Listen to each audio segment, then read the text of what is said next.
Bonjour et bienvenue dans cette vidéo flash dans laquelle nous allons voir ensemble la différence entre un mélange homogène et un mélange hétérogène. Pour rappel, un mélange est constitué de plusieurs espèces chimiques, c'est-à-dire de plusieurs constituants, donc de plusieurs types de particules.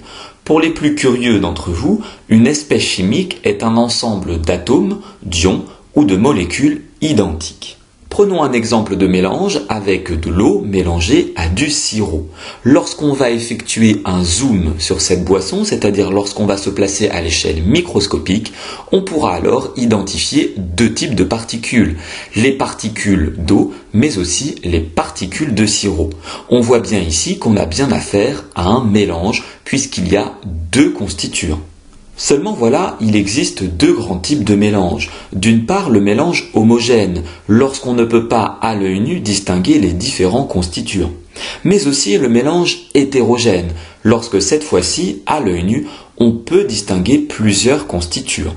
Pour être sûr que ces deux définitions sont comprises, prenons un certain nombre d'exemples. Par exemple, de l'eau minérale plate. Il s'agit bien d'un mélange puisque l'eau minérale, comme son nom l'indique, contient des minéraux. Seulement, ces minéraux sont invisibles à l'œil nu. On ne peut pas distinguer d'une part l'eau et d'autre part les minéraux. On parlera alors d'un mélange homogène.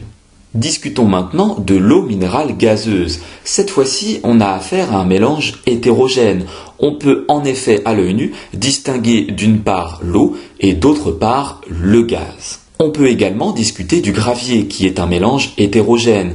On voit bien sur cette photo que les différents cailloux sont issus de différentes roches, ce qui explique leur différence de couleur. On peut également citer l'air qui est un mélange, rappelez-vous, de gaz invisible à l'œil nu. On ne peut donc pas à l'œil nu distinguer les différents constituants qui composent l'air. Il s'agit donc d'un mélange homogène. Enfin, revenons sur notre boisson vue précédemment, l'eau mélangée à du sirop. On voit bien ici qu'il s'agit d'un mélange homogène, puisqu'il n'est pas possible à l'œil nu de différencier les deux constituants. Cette vidéo est maintenant terminée, j'espère qu'elle a été claire. N'hésitez pas à vous abonner à ma chaîne YouTube et je vous dis à très bientôt pour de nouvelles vidéos.